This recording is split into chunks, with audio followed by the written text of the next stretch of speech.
ఉపాధ్యాయుల ఆత్మీయ సమావేశానికి విచ్చేసిన మాన్యశ్రీ గౌరవనీయులైన నారా చంద్రబాబు నాయుడు గారికి, అలాగే విద్యాశాఖ మంత్రులైన నారా లోకేష్ గారికి, పుట్టపర్తి శాసనసభ్యురాలైన శ్రీమతి పల్లె సింధూరారెడ్డి గారికి, వేదికను అలంకరించిన పెద్దలకు, ఇక్కడికి విచ్చేసిన తల్లిదండ్రులకు, ఉపాధ్యాయులకు, నా తోటి విద్యార్థిని విద్యార్థులకు నా నమస్కారాలు. నా పేరు ఆర్ చరణ్ తేజ్. నేను 9వ తరగతి చదువుతున్నాను. పద్మాకరం దినకరో వికసం కరోతి, చంద్రో వికాసైతి కైరవ చక్రవాలం, నా అభ్యర్థితో జలధరోపి జలం దదాతి, సంత స్వయం పురహితే విహితాభియోగా. ఈ పద్యం యొక్క భావం ఏంటంటే, సూర్యుడి కిరణాలు పడగానే పద్మాలు వికసిస్తాయి, అలాగే చంద్రుడి కిరణాలు సోకగానే కలువలు వికసిస్తాయి. మేఘుడు మనం అడగకుండానే వర్షాన్ని ఇస్తాడు.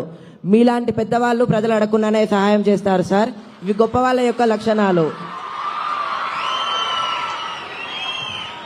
మన రాష్ట్ర ముఖ్యమంత్రి వర్యులు ఎంతో గొప్ప ఆలోచనతో, ఏ పిల్లవాడు విద్యకు దూరం కాకూడదన్న గొప్ప సంకల్పంతో తల్లికి వందనం అనే పథకాన్ని అమలు చేశారు.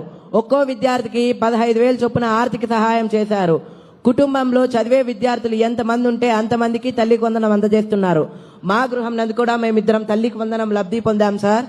నారా చంద్రబాబు నాయుడు గారు ప్రభుత్వ పాఠశాల మరియు ప్రైవేట్ పాఠశాల అతని 2 కళ్ళుగా భావించి రెండిటికి సమన్యాయం చేయాలన్నటువంటి ఉద్దేశంతో ప్రైవేట్ పాఠశాలలో చదువుతున్న విద్యార్థులకు కూడా తల్లికి వందనం అందజేస్తున్నారు.